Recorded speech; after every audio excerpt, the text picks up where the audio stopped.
सासू जी हो तो हमारी जैसी, कैसे उलट पलट गई पति पत्नी की जिंदगी।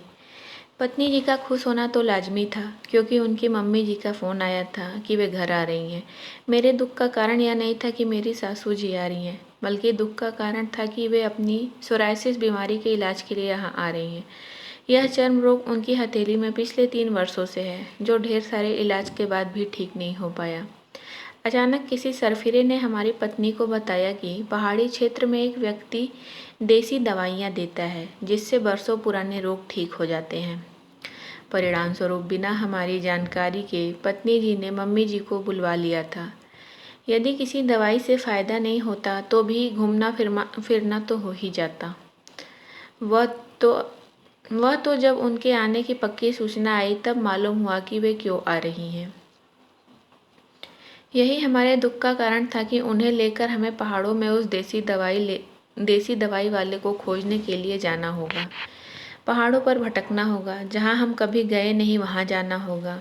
हम ऑफिस का काम करेंगे या उस नालायक पहाड़ी वैद्य को खोजेंगे।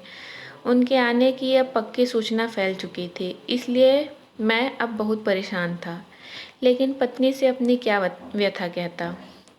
निश्चित दिन पत्नी जी ने बताया कि सुबह मम्मी जी आ रही हैं, जिसके चलते मुझे जल्दी उठना पड़ा और उन्हें लेने स्टेशन जाना पड़ा। कड़कड़ाती सर्दी में बाइक चलाते हुए मैं वहां पहुंचा। सासू जी से मिला। उन्होंने बत्तीसी दिखाते हुए मुझे आशीर्वाद दिया। हमने उनसे बाइक पर बैठने को कहा तो उन्होंने कड़कड़ाती सर्दी में बैठने से मना कर दिया। वे टैक्सी से आईं और पूरे 450 रुपये का भुगतान हमने किया।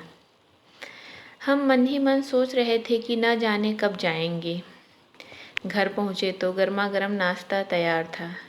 वैसे सर्दी में हम ही नाश्ता तैयार करते थे। पत्नी को ठंड से एलर्जी थी, लेकिन आज एलर्जी न जाने कहाँ जा चुकी थी। थोड़ी देर इधर उधर की बातें करने के बाद उन्होंने अपने चर्म रोग को मेरे सामने रखते हुए हथेलियों को आगे बढ़ाया। हाथों में से मवाद निकल रहा था। हथेलियाँ कटी फटी थीं। बहुत तकलीफ़ है, जैसे ही इसने बताया मैं तुरंत आ गई। सच में मम्मी, 100% आराम मिल जाएगा, बड़े उत्साह से पत्नी जी ने कहा। दोपहर में हमें एक पर्चे पर एक पहाड़ी वैद्य झुमरू लाल का पता उन्होंने दिया। मैंने उस नाम पते की खोज की। मालूम हुआ कि एक पहाड़ी गांव है, जहां पैदल यात्रा करके पहुंचना होगा, क्योंकि सड़क न होने के कारण वहां कोई भी वाहन नहीं जाता। ऑफिस में ऑडिट चल रहा था। मैं अपनी व्यथा क्या कहता। मैंने पत्नी से कहा, आज तो रेस्ट कर लो, कल देखते हैं क्या कर सकते हैं। वह और सासू जी आराम करने कमरे में चले गए। थोड़ी ही देर में अचानक जोर से कुछ टूटने की आवाज़ आई। हम तो घबरा गए। देखा तो एक गेंद हमारी खिड़की तोड़कर टीवी के पास गोल गोल चक्कर लगा रही थी। घर की घंटी बजी। मोहल्ले के 2-3 बच्चे आ गए। अंकल जी, गेंद दे दीजिए। अब उन पर क्या गुस्सा करते। गेंद तो दे दी, लेकिन पर्दे के पीछे से आग्नेय नेत्रों से सासू जी को देखकर हम समझ गए थे कि वे बहुत नाराज हो गई हैं। खैर, पानी में रहकर मगर से क्या बैर करते। अगले दिन हमने पत्नी जी को चपरासी के साथ सासू जी को लेकर पहाड़ी वैद्य झुमरू लाल के पास भेज दिया। देर रात वे थकी हुई लौटी, लेकिन खुश थी कि आखिर वह वैद्य मिल गया था। ढेर सारी जड़ी बूटी छाल से लदी हुई वे लौटी थीं। इतनी थकी हुई थी कि कोई भी यात्रा वृत्तांत उन्होंने मुझे नहीं बताया और गहरी नींद में सो गई।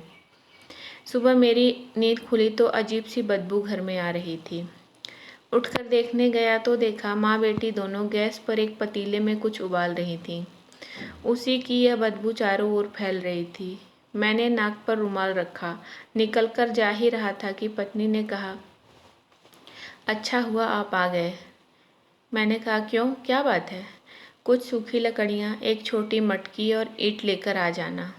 क्यों? मेरा दिल जोरों से धड़क उठा। ये सब सामान तो आखिरी समय मंगाया जाता है। पत्नी ने कहा, कुछ जड़ों का भस्म तैयार करना है। ऑफिस जाते समय ये सब फालतू सामान खोजने में 1 घंटे का समय लग गया था। अगले दिन रविवार था। हम थोड़ी देर बाद उठे।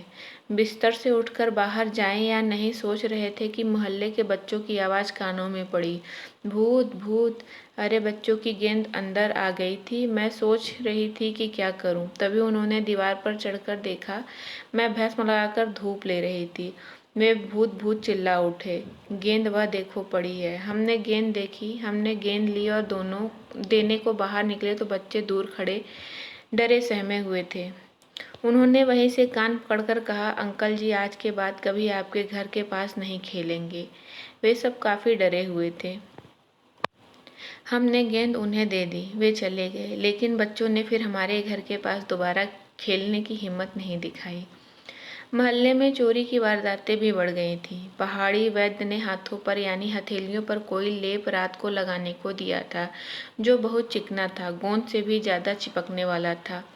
वह सुबह गाय के दूध से धोने के बाद ही छूटता था। उस लेप को हथेलियों से निकालने के लिए मजबूरी में गाय के दूध को प्रतिदिन मुझे लेने जाना होता था। ना जाने वे कब जाएंगी। मैं यह मुंह पर तो नहीं कह सकता था, क्यों किसी तरह का विवाद खड़ा करूं। रात में मैं सो रहा था कि अचानक पड़ोस से शोर आया, चोर चोर। हम घबराकर उठ बैठे। हमें लगा कि बालकनी में कोई जोर से कूदा। हमने भी घबराकर चोर चोर चीखना शुरू कर दिया। हमारी आवाज़ सासू जी के कानों में पहुंची होगी। वे भी जोरों से पत्नी के साथ समवेत स्वर में चीखने लगी, दामाद जी चोर। मोहल्ले के लोग जो चोर को पकड़ने के लिए पड़ोसी के घर इकट्ठा हुए थे, हमारे घर की ओर आ गए, जहां सासू जी चीख रही थी, दामाद जी चोर। हमने दरवाज़ा खोला। पूरे मोहल्ले वालों ने घर को घेर लिया था। हमने उन्हें बताया हम जो चीखे थे उसके चलते सासू जी भी चीख चीख कर दामाद जी चोर का शोर बुलंद कर रही थी। हम अभी समझा ही रहे थे कि पत्नी जी दौड़ती गिरती पड़ती आ गई। हमें देख कर बोल उठी, चोर चोर। कहाँ का चोर? मैंने उसे सांत्वना देते हुए कहा, कमरे में चोर है। क्या बात कर रही हो? हाँ सच कह रही हूँ। अंदर क्या कर रहा है? मम्मी ने पकड़ रखा है, उसने डरते सहमते हुए कहा।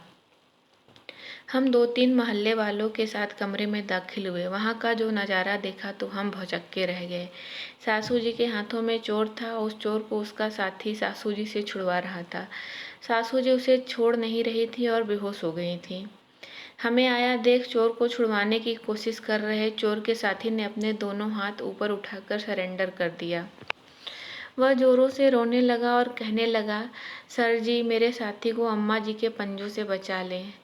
हमने ध्यान से देखा, सासू जी के दोनों हाथ चोर की छाती से चिपके हुए थे। पहाड़ी वैद्य की दवाई हथेलियों में लगी थी। वे शायद चोर को धक्का मार रही थी कि दोनों हथेलियां चोर की छाती से चिपक गई थीं। हथेलियां ऐसी चिपकी कि चोर क्या, चोर के बाप से भी वे नहीं छूट रही थीं। सासू जी थक कर डर कर बेहोश हो गई थी। वे अनारकली की तरह फिल्म मुगले आलम के सलीम के गले में लटकी हुई सी लग रही थी। वह बेचारा बेबस होकर जोर जोर से रो रहा था। अगले दिन अखबारों में उनके करिश्मे का वर्णन फोटो सहित आया। देखकर हम धन्य हो गए।